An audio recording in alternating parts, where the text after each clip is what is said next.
मैंने पुनर्जन्म लेने के बाद सबसे पहला काम पागलों की तरह पढ़ाई छोड़कर अपनी बॉडी को ट्रेन करना शुरू किया। यहाँ तक कि टीचर्स की फेल करने की चेतावनी और मेरी गर्लफ्रेंड लियू रोयान के ब्रेकअप का भी मुझ पर कोई असर नहीं हुआ, क्योंकि मैं जानता था कि सिर्फ 1 महीने बाद पूरी दुनिया में अलग अलग डेविल फ्रूट्स उगने वाले हैं। उस समय जो भी डेविल फ्रूट हासिल करेगा उसे असाधारण शक्तियां मिलेंगी। पिछले जन्म में मुझे भी एक असाधारण शक्ति मिली थी, लेकिन मेरी फ्रूट एबिलिटी कमजोर थी और मेरी फिजिकल फिटनेस भी ज्यादा अच्छी नहीं थी, इसलिए मैं ज़ॉम्बी होर्ड में बुरी तरह मारा गया। अब जबकि मुझे दूसरा मौका मिला था तो जाहिर है कि मैं अपने फ्यूचर नॉलेज का पूरा फायदा उठाने वाला था और हर उस चीज को पकड़ने वाला था जिसे इस्तेमाल किया जा सके। मेरी जानकारी के मुताबिक पास ही एक डेविल फ्रूट मौजूद था, स्कूल के बगल वाली फलों की दुकान में। उस दुकान का नाम भी बड़ा अजीब था, गाइड यू टू ब्यूटीफुल। लेकिन मुझे यह नहीं पता था कि वह डेविल फ्रूट आखिर किस दिन प्रकट होगा, इसलिए मैं हर दिन उस दुकान पर कुछ फल खरीदने जाता और साथ ही यह भी देखा कि वह डेविल फ्रूट आया है या नहीं। लेकिन आज जब मैं हमेशा की तरह दुकान में घूम रहा था और पाइनएप्पल सेक्शन तक पहुंचा, तभी 2 हरी रंग की छोटी शाखाओं ने अचानक मेरा ध्यान खींच लिया। मैंने ऊपर रखे पाइनएप्पल हटाए और उन शाखाओं का असली शरीर मेरी आंखों के सामने आ गया। बिल्कुल सही, यह मेरी यादों वाली उसी डेविल फ्रूट जैसी थी। यही वन पीस दुनिया के 4 एम्परर्स में से काइडो का डेविल फ्रूट था। मैंने तेजी से बिल चुकाया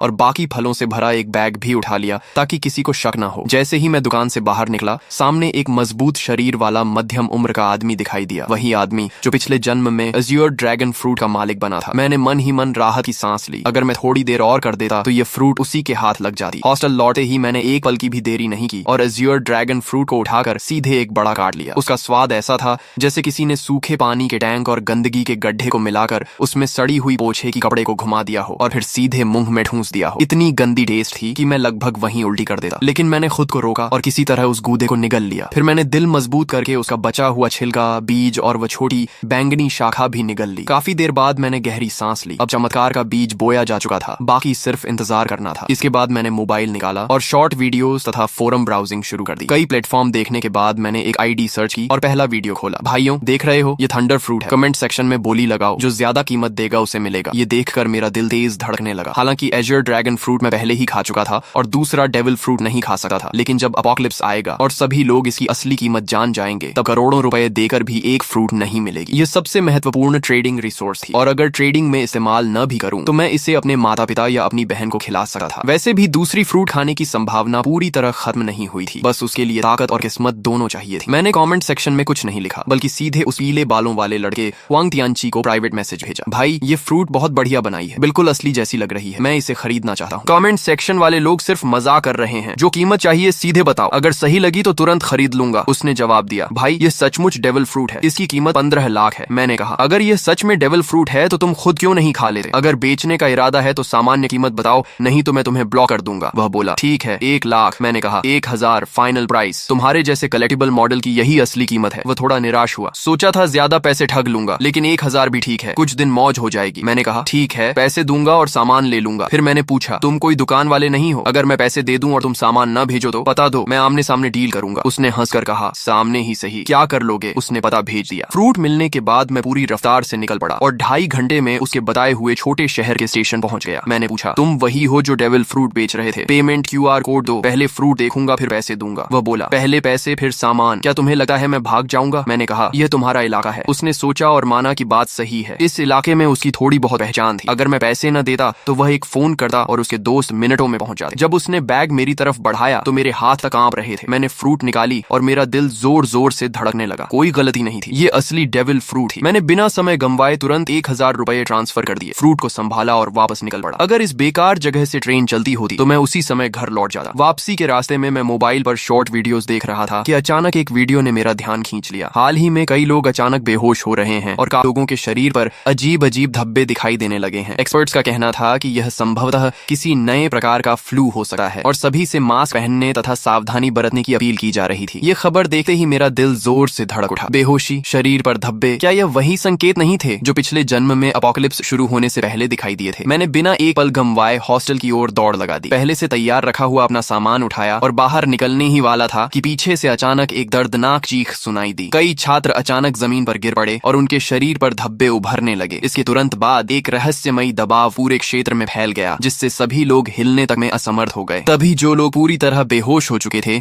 वे अचानक झटके से उठ बैठे। उनकी आंखें लाल हो गईं, नाखून लंबे और नुकीले हो गए और वे पागलों की तरह एक एक कमरे से बाहर निकलने लगे। देखते ही देखते पूरे हॉस्टल में अफरा तफरी मच गई और अनगिनत छात्र रोते चिल्लाते बाहर की ओर भागने लगे। लेकिन उसी क्षण मैंने महसूस किया कि मेरे ब्लड लाइन की गहराइयों से एक शक्ति जाग रही है। मेरे शरीर में एज्योर ड्रैगन की शक्ति उभरने लगी। मैंने सिर उठाकर एक गूंजती हुई गर्जना की। मेरी त्वचा पर नीले ड्रैगन स्केल्स उभर आए, सिर पर ड्रैगन हॉर्न्स निकल आए और मेरे हाथ ड्रैगन क्लॉज में बदल गए। मेरा पूरा शरीर हाइब्रिड ड्रैगन फॉर्म में बदलने लगा। गलियारे में मौजूद छात्र मुझे देखकर बुरी तरह डर गए, क्योंकि उनकी नजर में मैं भी उन लोगों की तरह एक मॉन्स्टर बन चुका था। लेकिन इस हाइब्रिड फॉर्म ने मेरी फिजिकल स्ट्रेंथ, डिफेंस, स्पीड और रिकवरी एबिलिटी को कई गुना बढ़ा दिया था। तभी पीछे से 2 ज़ॉम्बीज दहाड़ते हुए मेरी तरफ झपटे। मैंने ड्रैगन क्लॉ घुमाई और उन्हें एक ही वार में दूर फेंक दिया। तभी एक और ज़ॉम्बी दूसरे कमरे से बाहर निकला। मैंने मुंह खोलकर गर्म सांस छोड़ी और अगली ही क्षण आग की लपटों ने उसे राख में बदल दिया। लेकिन सिर्फ इतनी सी फ्लेम ब्रेथ के बाद ही मुझे अपनी स्टैमिना तेजी से घटी हुई महसूस हुई। डेविल फ्रूट की असली ताकत स्टैमिना पर निर्भर करती है। भविष्य में हाकी कितना भी आम क्यों ना हो जाए, आखिरकार खर्च स्टैमिना का ही होता है। अपोकलिप्स के शुरुआती चरण में हर किसी की फिजिकल लिमिट बहुत कम होती है। मैं काइडो जैसी ओनी रेस से नहीं था और न ही उसके जैसा मॉन्स्टर कॉन्स्टिट्यूशन रखता था। इसलिए एज्योर ड्रैगन फ्रूट मिलने के बावजूद मैं उसकी पूरी ताकत नहीं निकाल सकता था। लेकिन मेरे पास इसका समाधान था। मैंने अपना बेसबॉल बैट उठाया। यह खास तौर पर बनवाया गया हैवी रीइंफोर्स्ड बैट था,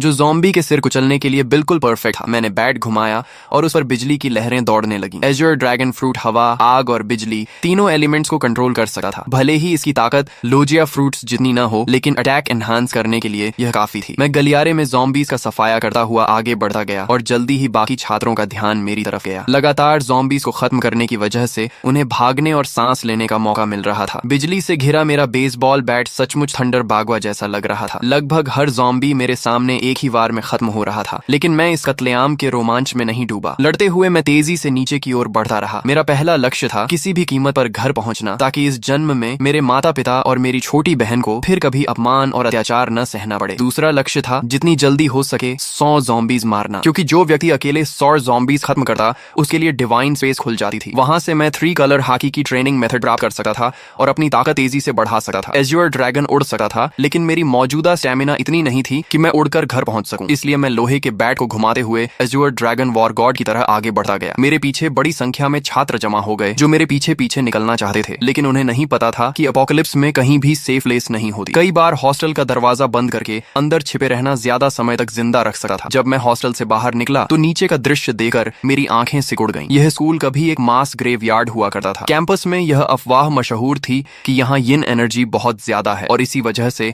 आसपास रहने वाले लोग अक्सर बीमार पड़ जाते थे। बाद में एक फेंग शुई मास्टर ने सलाह दी थी कि यहाँ एक स्कूल बनाया जाए ताकि युवाओं की यांग एनर्जी इस जगह की यिन एनर्जी को दबा सके। लेकिन अब जो कंकाल वर्षों से जमीन के नीचे दफन थे, ज़ॉम्बी वायरस के प्रभाव से सभी जमीन फाड़कर बाहर निकल आए थे और जो भी जीवित इंसान दिख रहा था उस पर हमला कर रहे थे। कोई मुझे बचाओ! पूरे कैंपस में हाहाकार मचा हुआ था। हर कोई जान बचाने के लिए भाग रहा था। लोग घबराहट में एक दूसरे से टकरा रहे थे, लेकिन मैंने किसी पर ध्यान नहीं दिया और सीधे मेन गेट की दिशा में बढ़ता गया। रास्ते में चाहे ज़ॉम्बी मिले या स्केलेटन मॉन्स्टर, मैंने सबको अपने बैट से कुचल दिया। आखिरकार जब मैं स्कूल गेट तक पहुंचा तभी मेरा शरीर अचानक रुक गया। सिर्फ मैं ही नहीं, सभी लोग और यहाँ तक कि ज़ॉम्बीज भी वहीं थम गए। ऐसा लगा जैसे पूरे संसार का टाइम फ्रीज हो गया हो। फिर मेरी आंखों के सामने अंधेरा छा गया। Divine descent, devil fruits have arrived, divine space activated. जब मैंने दोबारा आंखें खोली तो खुद को एक रहस्यमयी स्थान में पाया। यहाँ न समय था, न दिशा, न कोई वास्तविक स्थान। केवल 2 लाइट स्क्रीन्स मौजूद थी, एक बड़ी और एक छोटी। बड़ी स्क्रीन पर लिखा था डिवाइन शॉप और छोटी स्क्रीन पर लिखा था पर्सनल पैनल। पिछले जन्म में मैं इन चीजों से भली भांति परिचित था। यह किसी अज्ञात सत्ता द्वारा दिया गया अवसर था जहाँ पॉइंट्स के बदले टेक्निक्स, इक्विपमेंट, स्किल्स और रिसोर्सेज खरीदे जा सकते थे। तभी घोषणा हुई, आप पहले व्यक्ति हैं जिसने 100 ज़ॉम्बीज का शिकार किया है। आपको डिवाइन रिवॉर्ड प्राप्त होगा। आपने अपोकलिप्स शुरू होने के 10 मिनट के भीतर 100 पॉइंट्स प्राप्त कर लिए हैं, इसलिए आपको विशेष रिवॉर्ड दिया जाएगा। इसके बाद मेरे सामने 3 विकल्प आए। पहला रिवॉर्ड था परफेक्ट फ्रूट, जो मेरे एज्योर ड्रैगन फ्रूट को पूर्ण अवस्था में पहुंचा देता। इसके बाद फ्रूट की सभी साइड इफेक्ट्स समाप्त हो जाती। मैं सी स्टोन और सी वाटर से प्रभावित नहीं होता और यहाँ तक कि दूसरा डेविल फ्रूट भी खा सकता था बिना शरीर फटे। दूसरा रिवॉर्ड था हाकी जीनियस। इसके लिए किसी ट्रेनिंग या पॉइंट्स की जरूरत नहीं थी। मुझे तुरंत 3 कलर हाकी जागृत हो जाती और बिना अभ्यास के भी धीरे धीरे बढ़ती रहती। यदि मैं ट्रेनिंग करता तो इसकी ग्रोथ स्पीड 2 गुनी हो जाती। तीसरा रिवॉर्ड था ज़ॉम्बी स्लेयर डिवाइन वेपन। मुझे अपनी पसंद का सुप्रीम ग्रेड वेपन मिलता जो ज़ॉम्बीज को 2 गुना डैमेज देता। फ्रूट, हाकी या वेपन, 3 में से एक चुनना था। पहला और तीसरा रिवॉर्ड तुरंत कॉम्बैट पावर बढ़ाते थे, जबकि दूसरा धीरे धीरे ताकत बढ़ाता, लेकिन उसकी पोटेंशियल लिमिट कहीं अधिक थी। पिछले जन्म के अनुभव के अनुसार बाद के चरणों में भी हाकी कभी आउटडेटेड नहीं हुई थी। मैं कुछ क्षण सोच में पड़ गया। तभी मुझे काइडो की कही बात याद आई, हाकी ही असली आधार है। रॉजर और गार्ब के पास कोई डेविल फ्रूट नहीं थी, फिर भी वे दुनिया के सबसे शक्तिशाली योद्धा बने। यहाँ तक कि काइडो ने हाकी को इतना महत्व दिया कि उसने उसने अपनी फ्रूट अवेकनिंग तक पर ज्यादा ध्यान नहीं दिया। ये सोचते ही मैंने फैसला कर लिया, ताकतें जितनी ज्यादा हों उतना अच्छा नहीं। असली बात यह है कि किसी एक ताकत को उसकी सीमा तक पहुंचाया जाए। एज्योर ड्रैगन फ्रूट कितनी शक्तिशाली बनेगी, ये पूरी तरह मेरी फिजिकल स्ट्रेंथ पर निर्भर था। अगले ही क्षण मैंने हाकी जीनियस चुन लिया। तुरंत 3 कलर हाकी मेरे भीतर जाग उठी। काली ऊर्जा की एक पतली परत मेरी मुट्ठियों पर चढ़ गई। यह आर्मामेंट हाकी थी। इसके बाद मैंने कुछ पॉइंट्स खर्च करके 5 वाटर मीट खरीदे, जो तेजी से स्टेमिना रिकवर करने वाला फूड था और लड़ाई में लंबे समय तक टिकने में मदद करता था। पर्सनल पैनल सिर्फ स्टेटस स्क्रीन नहीं थी, बल्कि कम्युनिकेशन डिवाइस भी थी। अपोकलिप्स में जब मानव सभ्यता टूट गई थी, तब लोग इसी पैनल के कम्युनिकेशन फंक्शन से संपर्क बनाए रखते थे। इसमें अलग अलग चैनल्स भी बने हुए थे और बहुत से लोग पहले ही बातचीत शुरू कर चुके थे। तभी घोषणा हुई, स्पेस कनेक्शन समाप्त होने वाली है। भविष्य में केवल विचार करते ही डिवाइन स्पेस में प्रवेश किया जा सकेगा। मेरी आंखों के सामने फिर अंधेरा छा गया। जब मैंने दोबारा आंखें खोली तो मैं वापस अपने शरीर में था। चारों ओर अनगिनत ज़ॉम्बीज और घबराए हुए छात्र शिक्षक मौजूद थे। मैंने तुरंत एक वाटर मीट मुंह में ठूंस ली और तेजी से खाते हुए स्कूल गेट की ओर बढ़ने लगा। तभी मुझे अचानक खतरे का एहसास हुआ। मैंने तुरंत अपना शरीर एक ओर घुमा लिया। जिस जगह मैं खड़ा था वहां अगले ही पल जमीन फट गई और एक स्केलेटन आर्म बाहर निकल आई। बहुत से लोग सोच रहे थे कि शहर छोड़कर किसी सुनसान जगह चले जाएंगे और किसी तरह जीवित रहेंगे, लेकिन उन्हें नहीं पता था कि अब इस दुनिया में 1 इंच भी सुरक्षित जमीन नहीं बची थी। इसी दौरान रास्ते में चल रही कारों के रेडियो पर इमरजेंसी ब्रॉडकास्ट लगातार बज रहा था। यह राष्ट्रीय आपातकालीन सूचना है। सभी नागरिक शांत रहें, अपने घरों के अंदर रहें और दरवाजे खिड़कियां बंद रखें। हमारी सेना पूरी तरह सक्रिय हो चुकी है। रेडियो पर आगे घोषणा हुई, हमारी बायोलॉजिकल लैबोरेटरीज भी एंटीडोट विकसित करने में लगी हुई हैं। कृपया शांति बनाए रखें और घबराहट में कोई गलत कदम न उठाएं। लेकिन मैं जानता था कि सच्चाई इससे कहीं ज्यादा भयावह है। ज़ॉम्बी वायरस की पहली लहर हवा के जरिए फैलती थी और जिन लोगों की फिजिकल कॉन्स्टिट्यूशन कमजोर होती थी वे सबसे पहले संक्रमित होते थे। इसी वजह से हॉस्पिटल्स और ओल्ड एज होम्स संक्रमण के सबसे बड़े केंद्र बन गए थे। अपोकलिप्स शुरू होने के बाद वायरस का मुख्य संक्रमण तरीका ब्लड ट्रांसमिशन बन जाता था। ऐसी स्थिति में सेना के जवान, जिनकी फिजिकल फिटनेस सबसे अच्छी होती थी, उनके संक्रमित होने की संभावना बहुत कम रहती थी। इसलिए अपोकलिप्स की शुरुआत में मिलिट्री अभी भी कुछ हद तक प्रभावी रहती थी, लेकिन मैं जानता था कि यह ज्यादा समय तक नहीं चलेगा। अगर सेना तेजी से ज़ॉम्बीज को खत्म करना चाहती तो उसे गन्स और अन्य फायर आर्म्स का इस्तेमाल करना पड़ता, लेकिन ऐसा करने पर उन्हें पॉइंट्स नहीं मिलते। पॉइंट्स के बिना वे मजबूत नहीं बन सकते थे। दूसरी तरफ ज़ॉम्बीज लगातार विकसित होते जाते और आखिरकार ऐसे स्तर पर पहुंच जाते जहां सामान्य फायर आर्म्स भी उनके सामने बेअसर हो जाती। जैसे जैसे ज़ॉम्बीज मजबूत होते, सेना कमजोर पड़ती जाती और समाज का पतन तेजी से होने लगा। इसलिए इस अपोकलिप्स में असली उम्मीद सिर्फ एक ही थी, हर इंसान को योद्धा बनना होगा और खुद ज़ॉम्बीज से लड़ना होगा। यह एक ऐसी सर्वाइवल कंपटीशन थी जिसमें केवल योग्य और शक्तिशाली लोग ही आगे बढ़ सकते थे। मेरी कार तेज रफ्तार से सड़क पर दौड़ रही थी। रास्ते में अगर कोई ज़ॉम्बी सामने आ भी जाता तो मैं ब्रेक लगाने की बजाय उसे सीधा टक्कर मारकर आगे निकल जाता। तभी अचानक मेरा फोन बज उठा। कॉल उठाते ही दूसरी तरफ से मेरी छोटी बहन की घबराई हुई आवाज सुनाई दी, भैया आप कहाँ हो? बाहर बहुत सारे ज़ॉम्बीज हैं, बहुत डर लग रहा है। मैंने तुरंत पूछा, मैं ठीक हूँ, तुम कैसी हो? मम्मी पापा ठीक है ना? उसने राहत की सांस लेते हुए कहा, मम्मी ने आपकी बात मानकर पहले ही छुट्टी ले ली थी और मुझे स्कूल से घर ले आई थी। पापा अभी हॉस्पिटल में हैं। उन्होंने कहा है कि उन्होंने ऑफिस लॉक कर लिया है और फिलहाल सुरक्षित हैं। भैया आप तो सचमुच भविष्यवक्ता निकले। अगर आपने मम्मी को जबरदस्ती छुट्टी लेने के लिए न कहा होता तो शायद हम अभी बाहर ही मर चुके होते। पिछले 1 महीने से मेरी बहन औचिंग बहुत हैरान थी, क्योंकि मैं हर दिन बड़ी मात्रा में डेली नेसेसिटीज घर भेज रहा था। जब भी परिवार पूछता कि इतना सामान क्यों जमा कर रहा हूँ, मैं कोई जवाब नहीं देता था। उन्हें यह भी नहीं पता था कि मेरे पास इतना पैसा आया कहाँ से। असल में मेरे पास कोई पैसा नहीं था। सिर्फ 1 महीने में इतना कमाना भी असंभव था। लेकिन जब अपोकलिप्स आने ही वाला था तो मुझे कर्ज लेने से डरने की क्या जरूरत थी। मैंने लगभग हर ऑनलाइन प्लेटफॉर्म से लोन ले लिया था। अगर माता पिता को समझाने की समस्या न होती तो शायद मैं घर तक गिरवी रख देता। हालांकि डिवाइन स्पेस के मौजूद होने के कारण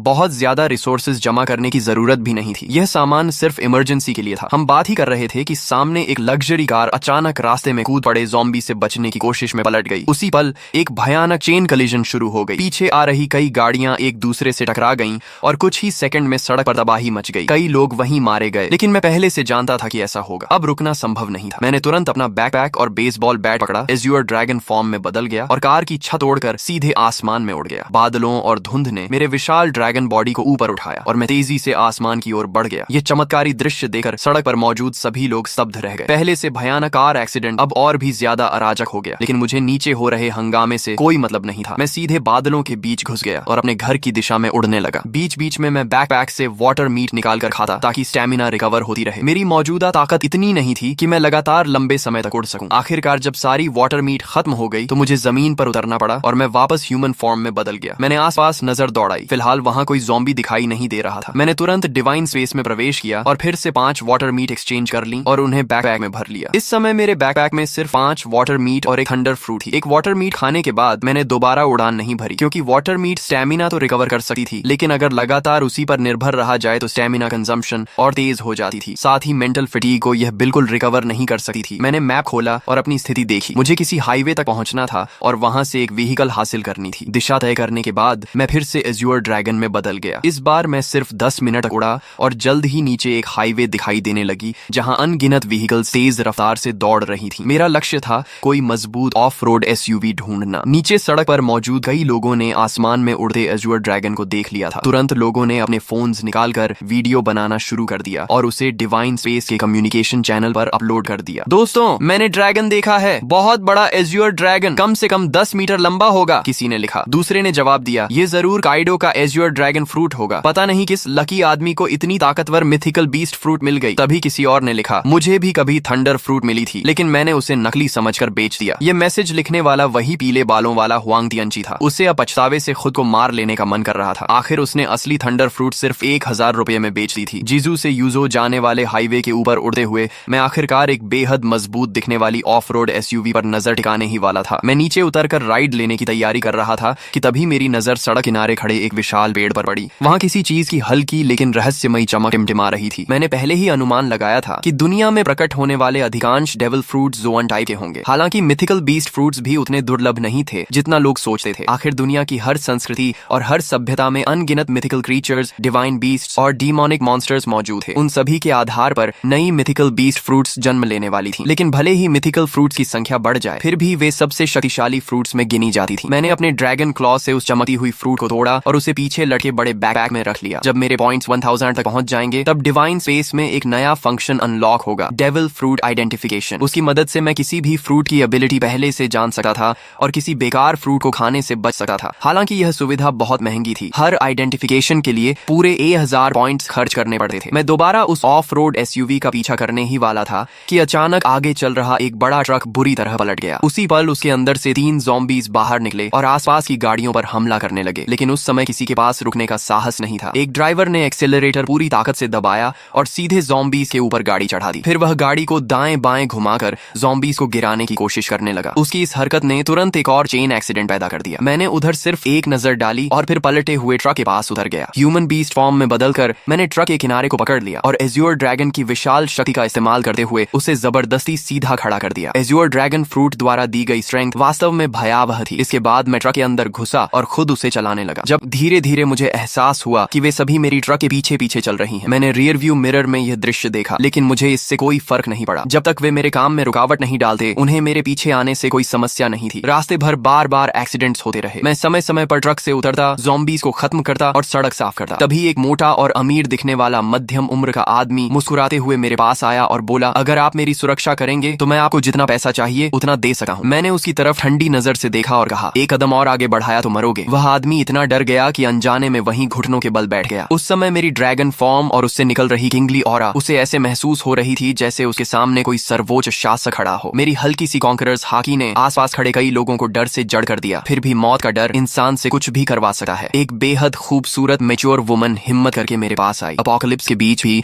उसने खुद को बेहद आकर्षक तरीके से सजाया हुआ था। उसने मुस्कुराते हुए कहा, हैंडसम, क्या आप मुझे अपने साथ ले जा सकते हैं? आप मेरे साथ जो चाहें कर सकते हैं। मैंने बिना भाव बदले सिर्फ एक शब्द कहा, दफा हो जाओ। मैं अभी अपनी ड्रैगन एबिलिटी हटाकर ट्रक में चढ़ने ही वाला था कि तभी एक लंबा चौड़ा ताकतवर आदमी तेजी से मेरी तरफ आया। उसने देखा कि मैं रुकने वाला नहीं हूँ तो जल्दी जल्दी बोला, सर, मैंने भी बहुत सारी अपोकलिप्स नॉवेल्स पढ़ी हैं। आप इतने शक्तिशाली हैं, लेकिन क्या आपको बेस बिल्ड करने के लिए लोगों की जरूरत नहीं पड़ेगी? मेरा नाम लिन कुई है। मेरे पास कोई खास टैलेंट नहीं है, लेकिन ताकत बहुत है। मैं एक कॉम्बैट कोच हूँ और निश्चित रूप से आपके काम आ सकता हूँ। मैं रुक गया और उसकी तरफ देखने लगा। थोड़ी पर हाथ रखकर कुछ देर सोचता रहा। उसकी बात गलत नहीं थी। सिविलाइजेशन और सोशल ऑर्डर जल्द ही पूरी तरह खत्म होने वाले थे। अगर मुझे अपोकलिप्स में लंबे समय तक जीवित रहना था तो मुझे अपना खुद का सेफ बेस बनाना पड़ेगा। ज़ॉम्बीज की ग्रोथ स्पीड बहुत तेज थी। अकेले मेरे लिए हर समय अपने परिवार की रक्षा करना मुश्किल था। जब लिन कुई ने देखा कि मैं सोच रहा हूँ तो उसके चेहरे पर खुशी छा गई। उसने बिना देर किए अपना सामान, अपनी कार और बाकी सब कुछ वहीं छोड़ दिया। उसे डर था कि अगर उसने एक पल भी देरी की तो मैं उसे छोड़कर चला जाऊंगा। वह इतना सावधान था कि फ्रंट सीट पर बैठने की हिम्मत भी नहीं कर सका। अपनी फिजिकल फिटनेस का इस्तेमाल करते हुए सीधे ट्रक के पीछे वाले कार्गो एरिया में चढ़ गया। लिन कुई की सफलता देखकर बाकी लोगों को भी उम्मीद नजर आने लगी। उन्हें लगा कि मैं पूरी तरह निर्दयी नहीं हूँ। तभी वह अमीर मध्यम उम्र का आदमी फिर कुछ कहने ही वाला था कि मैंने उसे बीच में रोक दिया। अगर मैं लोगों को भर्ती भी करूंगा तो किसी को सिर्फ उसके शब्दों पर नहीं चुनूंगा। शुरुआती चरण में एक आदमी ही काफी है और उसकी लॉयल्टी भी अभी साबित नहीं हुई है, उसे समय के साथ परखा जाएगा। तभी वह खूबसूरत महिला फिर आगे आई और दृढ़ आवाज में बोली, कृपया मुझे एक मौका दीजिए। मेरी क्षमता और मेरी जान दोनों आपके लक्ष्य पूरे करने के लिए समर्पित रहेंगी। उसकी आंखों में झलकता दृढ़ निश्चय देकर मुझे एहसास हुआ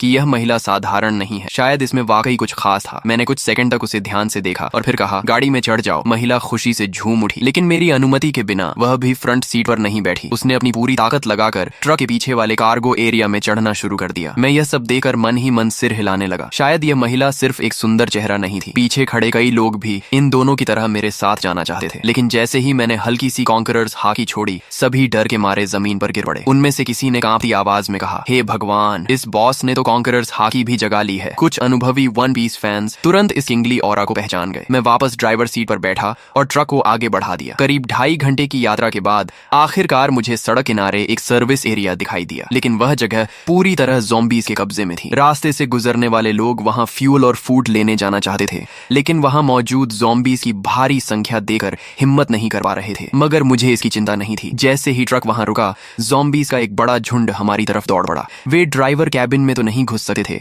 इसलिए ट्रक के पीछे चढ़कर लिन कुई और उस महिला पर हमला करने की कोशिश करने लगे। दोनों डरकर कार्गो एरिया के अंदर दुबक गए और सिर तक बाहर निकालने की हिम्मत नहीं कर पाए। मैं ट्रक से उतरा, ह्यूमन बीस्ट फॉर्म में बदला और बेसबॉल बैट घुमाते हुए कुछ ही सेकंड में ट्रक पर चढ़ रहे कई ज़ॉम्बीज़ के सिर कुचल दिए। तभी मुझे एहसास हुआ कि पीछे पीछे आ रहा पूरा व्हीकल कॉन्वॉय भी इस सर्विस एरिया तक पहुंच चुका था। वे लोग चाहते थे कि मैं ज़ॉम्बीज़ को खत्म कर दूं ताकि वे आराम से फ्यूल और सप्लाईज ले सकें। लेकिन जैसे ही उनकी गाड़ियां वहां पहुंची, अगले ही पल ज़ॉम्बीज़ का विशाल झुंड उन गाड़ियों की ओर टूट पड़ा और मजबूर होकर वह पूरा व्हीकल कॉन्वॉय सर्विस एरिया छोड़कर आगे निकल गया। उधर मैं एक एक वार में ज़ॉम्बीज़ को खत्म करता गया और कुछ ही देर में पूरे सर्विस एरिया को साफ कर दिया। सिर्फ एक ज़ॉम्बी मैंने लिनकुई के लिए छोड़ी ताकि वह प्रैक्टिस कर सके। आखिर वह एक कॉम्बैट कोच था, इसलिए उसकी स्ट्रेंथ, स्पीड और कॉम्बैट रिफ्लेक्सेस वाकई अच्छे थे। जब तक मैं फ्यूल भरकर लौटा, तब तक उसने भी उस ज़ॉम्बी को सफलतापूर्वक मार गिराया था। सप्लाईज इकट्ठा करने के बाद मैंने आखिरकार उस छिपाव पहने खूबसूरत महिला का नाम पूछा। हालांकि वह दिखने में पतली दुबली थी और पहली नजर में ज्यादा उपयोगी नहीं लगती थी, लेकिन जब से वह मेरी ट्रक पर चढ़ी थी, उसने खुद को काफी अच्छा साबित किया था। ज़ॉम्बीज़ के ट्रक पर चढ़ने के दौरान भी उसने चीख पुकार नहीं मचाई थी। इससे मेरे मन में उसके लिए सम्मान थोड़ा और बढ़ गया। जैसे ही मैंने उसका नाम पूछा, उसने तुरंत जवाब दिया, मेरा नाम लियू मेंग कियन है। मैंने कहा, अब से फ्रंट सीट पर बैठो, ट्रक के कार्गो एरिया में चढ़ने की जरूरत नहीं है। ये सुनते ही उसने सिर झुकाकर कहा, जी मास्टर। उसके मुंह से निकला यह संबोधन मुझे फिर से चौंका गया। उसने मेरा नाम तक नहीं पूछा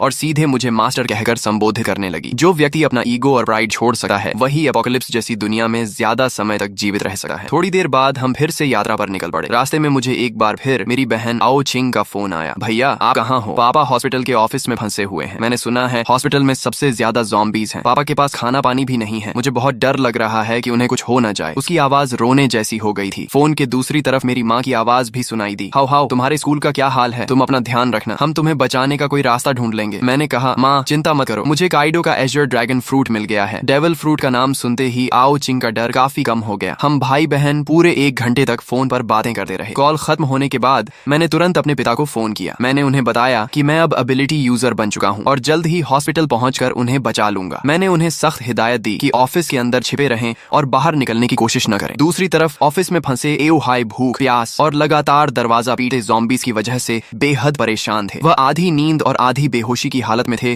कि तभी मेरा फोन आया। मेरा नाम देखते ही उनमें जान आ गई। जब मैंने उन्हें वीडियो कॉल की और उन्होंने मुझे ड्रैगन ह्यूमन फॉर्म में ज़ॉम्बीज़ का सफाया करते देखा, तब जाकर उनके दिल को सुकून मिला। उन्होंने मुझे अपने ऑफिस का रास्ता बताया। मैं तेजी से हॉस्पिटल के एक कोने में बने ऑफिस तक पहुंच गया। वहां 12 ज़ॉम्बीज़ लगातार दरवाजा तोड़ने की कोशिश कर रहे थे। दरवाजे में कई बड़े छेद भी हो चुके थे। अगर अंदर से टेबल्स और चेयर्स लगाकर उसे ब्लॉक न किया गया होता तो ज़ॉम्बीज़ कब के अंदर घुसकर पापा को टुकड़े टुकड़े कर चुके होते। मैंने बेसबॉल बैट घुमाई और कुछ ही सेकंड में उन सभी ज़ॉम्बीज़ के सिर तोड़ डाले। फिर एक जोरदार किक मारकर ऑफिस का दरवाजा खोल दिया। अंदर मौजूद पापा की हालत जरूर खराब थी, लेकिन वे पूरी तरह सुरक्षित थे। मेरे लिए यही सबसे बड़ी खुशखबरी थी। एओ हाई वाटर मीट खाते हुए बोले, तो ये वही डेविल फ्रूट एबिलिटी है जिसके बारे में तुम और आओ चिंग बात कर रहे थे। ऑफिस में फंसे रहने के दौरान उन्होंने डिवाइन स्पेस के कम्युनिकेशन चैनल्स में बहुत सारे वीडियोस और डिस्कशंस देख लिए थे, इसलिए उन्हें वन पीस और डेविल फ्रूट्स के बारे में कुछ जानकारी हो गई थी। मैं हंस पड़ा और एक और अंदर घुसे ज़ॉम्बी का सिर बैट से कुचलते हुए बोला, कैसा लगा आपका बेटा? कूल है ना? आओ हाई मुस्कुराकर बोले, बहुत कूल है बदमाश। अपोकलिप्स शुरू होने के बाद उन्होंने अपनी आंखों से अनगिनत लोगों को ज़ॉम्बीज़ के हाथों मरते देखा था। ऐसे में उनका पूरा परिवार अभी तक सुरक्षित था। यही उनके लिए सबसे बड़ी खुशी थी। हॉस्पिटल से बाहर निकलते समय मैंने देखा कि कई कई बिल्डिंग्स के दरवाजों और खिड़कियों के पीछे लोग छिपे हुए बाहर झांक रहे थे। जब उन्होंने एओ हाई को एक ड्रैगन मैन के साथ जाते देखा और यह भी देखा कि वह ड्रैगन मैन कितनी आसानी से ज़ॉम्बीज़ को मार रहा है, तो कई लोग मदद के लिए चिल्लाने लगे, ओल्ड हाई, हमें भी बचा लो। आओ हाई के चेहरे पर दया की झलक दिखाई दी। उन्होंने कहा, हाओ, इन्हें भी बचा लो, ये सब मेरे कॉलीग्स हैं, बहुत बेचारे हैं। मैंने ठंडे स्वर में जवाब दिया, बचाकर क्या करूंगा? क्या मैं इन्हें एक एक करके इनके घर भी छोड़ूंगा? और अगर घर पहुंच भी गए तो क्या वे निश्चित रूप से जिंदा रह पाएंगे? मैंने उनकी पुकारों को अनसुना किया और पापा को लेकर आगे बढ़ गया। रास्ते में हम उस कमरे के पास पहुंचे जहां लिन कुई और लियू मेंकियन छिपे हुए थे। मैंने दरवाजे पर हमला कर रहे ज़ॉम्बीज़ को खत्म किया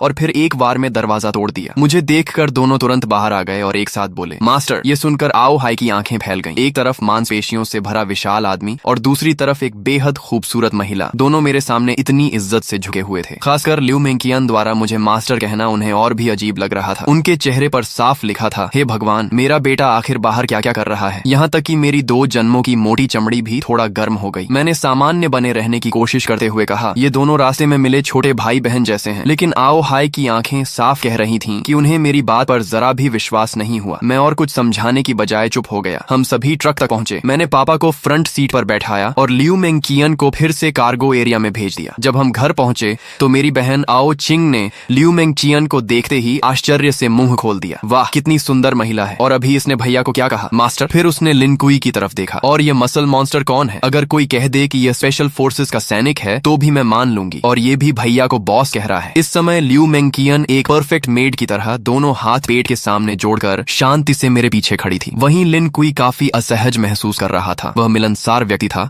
लेकिन यह उसके बॉस का परिवार था, इसलिए उसे समझ नहीं आ रहा था कि कैसे व्यवहार करे। आखिर मेरी माँ लियू यून ने स्थिति संभाली और मुस्कुराते हुए कहा, सबको भूख लगी होगी ना? जैसे ही उन्हें पता चला था कि मैं और पापा लौट रहे हैं, उन्होंने सोना छोड़ दिया और पूरी रात खाना बनाने में लगा दी थी ताकि हम दोनों गरम खाना खा सकें। लेकिन उन्हें यह उम्मीद नहीं थी कि मैं 2 और लोगों को साथ ले आऊंगा, इसलिए खाना थोड़ा कम पड़ रहा था। अच्छी बात यह थी कि मैंने पहले से बहुत सारे कैंड फूड्स जमा कर रखे थे। कुछ कैंस खोलकर माँ ने पूरा बड़ा डिनर तैयार कर दिया। जब मैंने देखा कि लिन कुई और लियू मेंकियन अभी भी किनारे खड़े हैं तो मैंने उन्हें भी खाने के लिए बुलाया। लिन कुई आगे बढ़ने ही वाला था कि लियू मेंकियन बोली, मुझे थोड़ा कैंड फूड दे दीजिए, मैं मास्टर के साथ एक ही टेबल पर नहीं बैठ सकती। ये सुनते ही कमरे में मौजूद सभी लोग स्तब्ध रह गए। आओ चिंग की नजरें मेरे और लियू मेंकियन के चेहरे पर बार बार घूमने लगी। फिर शरारती मुस्कान के साथ बोली, अब मैं समझ गई, इसे फ्लर्टिंग कहते हैं। उसकी बात पूरी होने से पहले ही मैंने उसके सिर पर हल्का सा नॉक मार दिया। वह दर्द से आंखों में आंसू भरकर मेरा हाथ पकड़कर काटने लगी। डिनर खत्म होने के बाद मैंने बैकपैक से 2 डेविल फ्रूट्स निकाली। मेरे पास अभी 2 डेविल फ्रूट्स हैं, एक थंडर फ्रूट है और दूसरी की एबिलिटी अभी पता नहीं है। तुम लोग इनमें से खा लो। यह सुनकर लिन कुई और लियू मेंकियन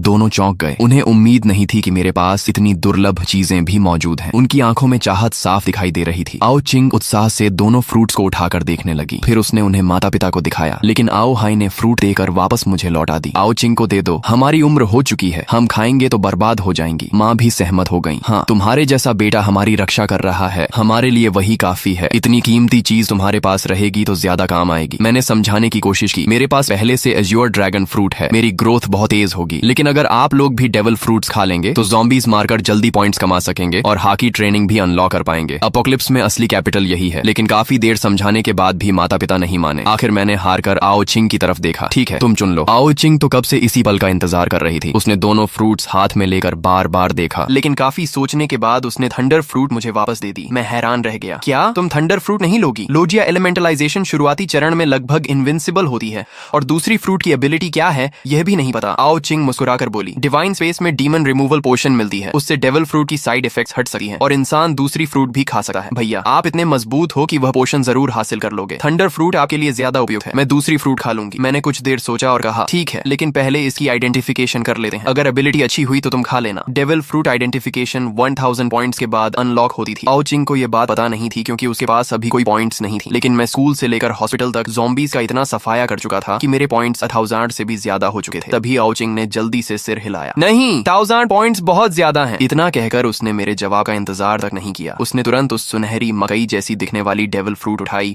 और एक बड़ा टुकड़ा काटकर निगल लिया। ये देखकर मैं घबरा गया। मुझे बिल्कुल उम्मीद नहीं थी कि वह सीधे फ्रूट खा लेगी। अगर यह कोई कमजोर एबिलिटी निकली तो बाद में पछताने का भी मौका नहीं मिलेगा। लेकिन अब बहुत देर हो चुकी थी। आओ चिंग फ्रूट का गूदा निगल चुकी थी। मैं केवल मन ही मन प्रार्थना कर सकता था कि उसे कोई शक्तिशाली एबिलिटी मिले।